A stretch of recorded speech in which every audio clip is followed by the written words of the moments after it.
Hello, my name is Mott from Staffordshire Wildlife Trust. I'm a freshwater ecologist here, and on behalf of the Wilder Stoke, Wilder Newcastle project, I just wanted to introduce you to a favourite stream of mine in lowland Staffordshire. It's actually a tributary of the River Trent, but it offers a glimpse of how a lot of our streams and floodplains and rivers probably used to look before they were dredged, before they were modified, before they were drained. It's a really exciting watercourse.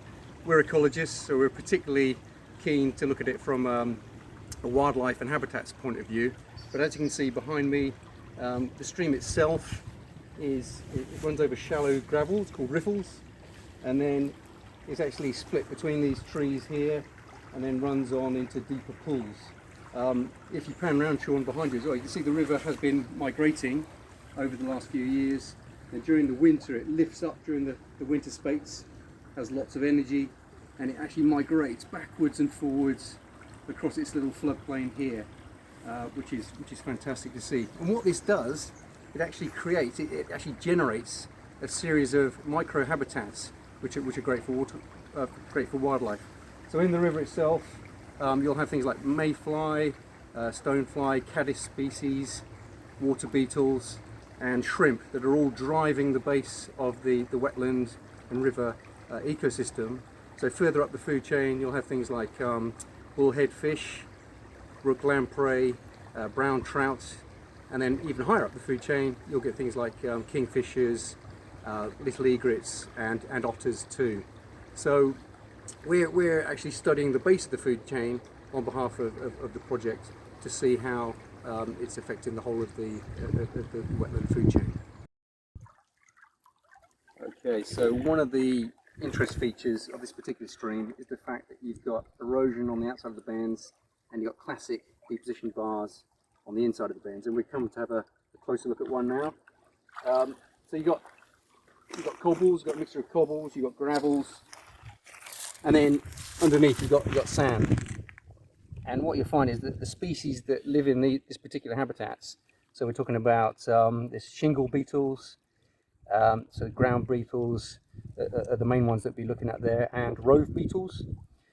There'll be particular spiders that live in these habitats, and there will be certain types of wetland flies, so things like crane flies and soldier flies live in these type of areas as well. I've just seen in the brook line behind us, I've just seen a couple of crane flies lift up as well, even at this late time of the year. And this will change. This will massively change over the winter. You'll get fresh deposits here, and right in front of me you'll get sand, big sand deposits, and the finer gravels, and a lot of the other material will head on downstream. A lot of people are scared of river erosion, and what we have behind us is a classic eroding cliff. But the point I wanted to make today, quite a salient point, is this is where our new clean gravels come from. So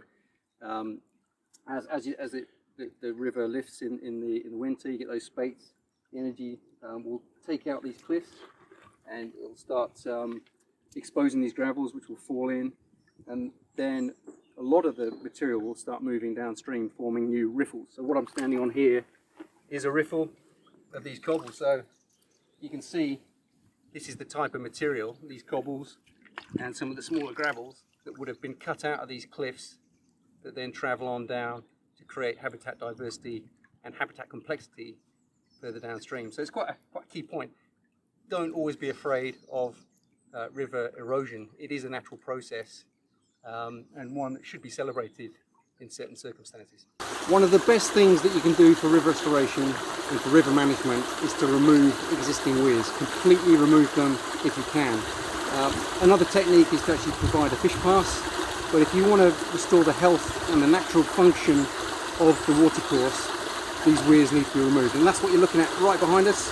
A few years ago there was a big 12-foot weir here, and with the project partners, with the Environment Agency, Staffordshire Wildlife Trust came in and we removed this weir and another one about 4 kilometres downstream.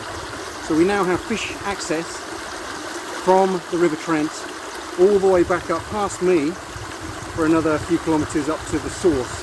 So we've probably opened up about 15 kilometres of stream if you factor in all the tributaries to fish migration and fish movement.